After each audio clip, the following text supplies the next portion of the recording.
we are on the verge of something very special in Montreal as Ivan Demidov is poised to get the 2026 Calder, and some recent comments from him just highlight how much better he will be than we could ever anticipate. We have to dive into him and some of the top names that are going to be going up against him in this special time to be a Habs fan. But it's not just that. We also have some talks after some big controversy down in Dallas with their goaltender Jake Oettinger. One writer suggests a wild Habs trade for the star goalie. We got a bunch of crazy stuff to get into coming up on this episode of Habs Digest. And you know what, Jesse? Let's start with this Oettinger stuff. And if you guys aren't up to speed on what's going on there, well, Pete DeBoer definitely, well, he went in on Jake Oettinger. He let loose. He said, I don't blame it all on Jake, but the reality is you go back to last year's playoffs, he lost 6 to 7 games to Edmonton, and we gave up 2 goals and 2 shots in the elimination game. It's a pretty big sample size.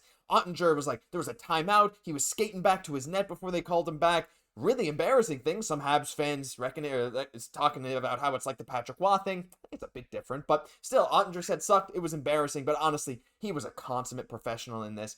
But Jesse, there was an article that I will link down below. Please go read it because it's very interesting. Talking about this, saying, hey, do the Habs need to waste assets on acquiring Oettinger? They have a goaltender on a similar path in Jacob Fowler, who could become the younger version. Fans aren't overly happy with the play of Monty. Essentially, the argument would be that trading an unknown Fowler for someone who's proven an Oettinger could be the move. Now, here's the thing, Jesse. I just wanted to say right away, I don't see any world where Dallas moves Oettinger for anything less than another star-level goalie. I actually think they'd fire Pete DeBoer before moving Jake Oettinger, but I don't know. What are your thoughts on the idea that Montreal could potentially, even if it's not Oettinger, go after an elite goalie in a trade?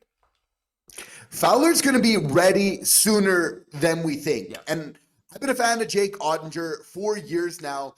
But Fowler, he's going to come knocking. I think the whole organization is just way too hype. And then you see him kind of come in Laval and for the most part having a really positive kind of effect there. Like, we just want to see what he can do in Montreal going forward.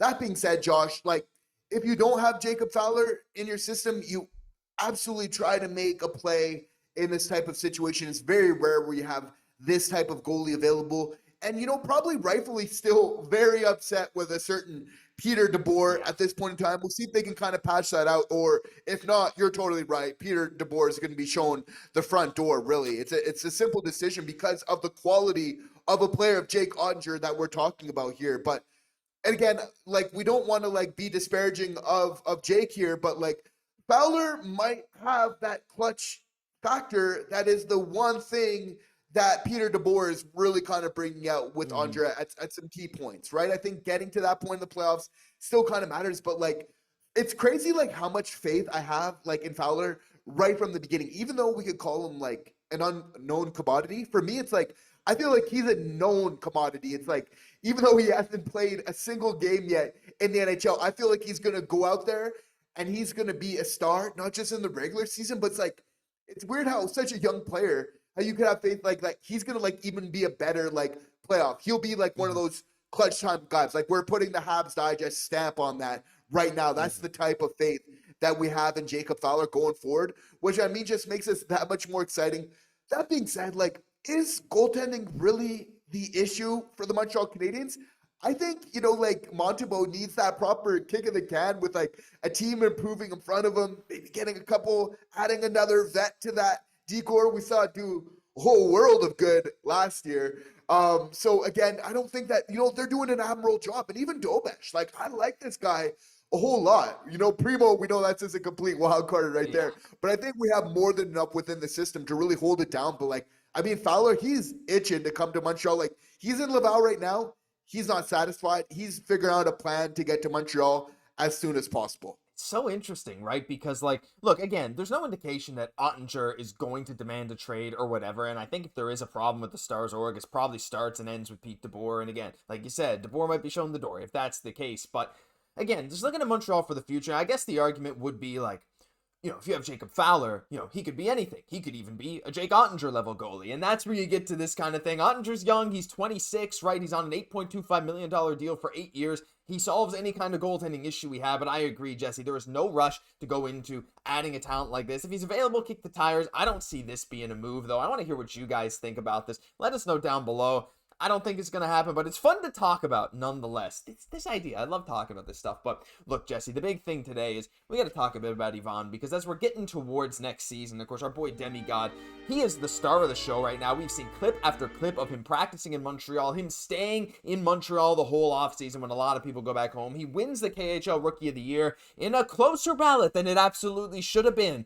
50 to 37 points with no one else really coming close. That means Demidov did not get all the first place votes. Just saying. But right now, heading into this offseason, Jess, I mean, we saw the highlights. We've seen what he can do. We're on the verge of something very special. I wanted to take a little dive into who he's going to be going up against, because look, it is a pretty good field right now. Like, our boy Demidov is really solid. Again, 2 points in 2 games last year, 2 points in 5 playoff games, both coming in the same game. But look, heading into next year, like, we got a great draft class this year, but we don't know, like, what Schaefer's going to do at this point. Again, coming off a broken collarbone. Michael Misa, I believe, is reportedly going to college. There could be some guys coming out of the woodworks, Jesse, but I think the path is open for our boy. I think he's the clear favorite at this point. We'll dive into some other names, but first of all, like, how are you feeling about his Rookie of the Year case at this moment? I think he's going to win it. Like, I put out like a 90% chance. Like, I feel like he's the most ready. Even though we know that the KHL isn't as high of a, hockey league skill-wise and talent-wise as maybe it was in recent years. I feel like that time there, again, that time obviously in the MHL developing, like, he's put in that work through those higher levels, and he's just exceeded so much, just given such little ice time. Again, we have to reference that, like, averaging 13 minutes of ice time to get that 49 points last year, like, that's absolutely unreal. You have to feel like as he continues to get that production, like, this guy's just going to really continue to show out. Showing the love to Montreal, by the way, like, I just love the fact we need to speak how, like, he decided to stay in Montreal instead of going to Russia, to his homeland, to receive the Rookie of the Year. Like, this just says how dedicated he is. Like, he wants to stay dialed in and really start the new season off as soon as possible. And, like, that has huge effects for him and his season, Josh, but, like, we need to look at the implications for, like, that first line. We saw how good Nick Suzuki, Caufield, and Slaf all having personal bests without a Demidov. But, like, how this is going to open things up, like, for all three. Like, they're going to need to buy him a watch, like, so another out years, like, something at the end of next season, like, just to thank him. Because, like, he is really going to help that first line just so much going forward. I think that that's one of the things that I'm probably the most excited about. But, Josh, like, it's just going to be wild to, like, witness the evolution of his game. Like, I am just so hyped to see him with the Montreal Canadiens for a full season. And you know what I'm more excited about too is what he said recently in this article from RG about 6 days ago. That'll also be linked down below. Please go check it out again. I think you might have already seen it. We've talked about it before, but what he had to say to teammate Arseny Gritziuk, who signed with the Devils, he had this to say. He said, look, playing against Washington was tough. They pressure you everywhere on the ice. There's no freedom at all, so decisions have to be much faster. Psychologically, you must adjust to this higher level. Now, on the surface, this seems like, oh yeah, Washington was tough to play against, but you dive deeper into this, Jesse. Again, this experience that he got from the playoffs, like, we talk about how playoff hockey affects so many people making their first playoffs. This guy's third game of his career was in the playoffs, and he got to see it, and we saw how he adapted so quick in those games. That's the thing that we talked about most. To have him already figure out that you have to move to another level psychologically, like, he knew he was going to have to do. I'm not saying like he had to figure out that he had to think the game differently, but to think it is one thing. To experience it and force yourself to change it is another. So to have that level of playoff intensity, to know what it takes to get there, he's ready to do that now this upcoming season. And again, if we look at the field, Jesse, like, of course, Alexander Nikishin's one of these guys that we're going to be looking at as one of the favorites. He's been playing a bit with Carolina. Of course, he was the captain of SK St. Petersburg with Demidov, and he had a phenomenal year. We have guys like Ryan Leonard, who we saw on Washington in the playoffs. Like we mentioned, Matthew Schaefer at the top of the show. There'll be some other guys in this draft class who will probably end up playing. But there's another guy like Zeev Boyum in Minnesota, Zane Parekh in Calgary. But Jesse, like, to me, none of these guys come close to the level of impact that Ivan is projected to have. Maybe Nikishin if he has a fantastic two-way year, of course. But, like, I don't know. I feel like he's poised for something incredibly special. And I think Montreal, especially with the moves that are likely coming this offseason, Jesse, are ready to put him immediately in a position to show us just why he is the highest touted prospect in the NHL right now, really.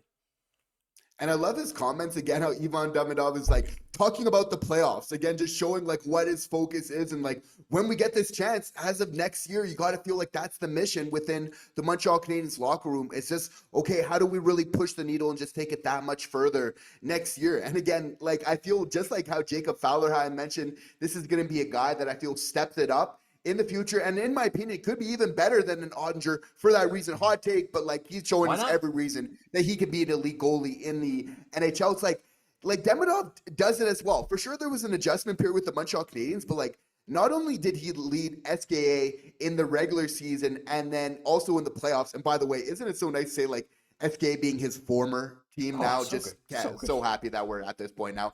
Like he led them not just in the regular season, but in the playoffs, getting 5 points out of 6 games. Like this is a guy who I feel will really kind of elevate when it matters the most, because that's the whole reason why we drafted him, right? Josh, is like we wanted somebody that we feel that could handle the pressure of being in the big moments, being in the city and really embracing it. And him getting out on the ice, it's really him just kind of putting his money where his mouth is. And we just love to see that so early on into his very illustrious career. Everything he's saying, too, like from the day that the Habs interviewed him before the draft. Are we crazy if we don't take you? Yeah. Do you see yourself as a franchise guy? Yeah. They draft him. Guess what? Everything he said from that point on, he's a winner. That's the one thing he wrote down, and I can't wait to see it. But listen, there's so much more we could talk about, but that'll have to do it for this episode of Habs Digest. If you enjoyed, leave a like, comment, subscribe to the channel. So much news coming out every single day, and I hope you stick along for the ride. I'm Josh Gosse, my co-host, Jesse Poirier. We'll catch you in the next one.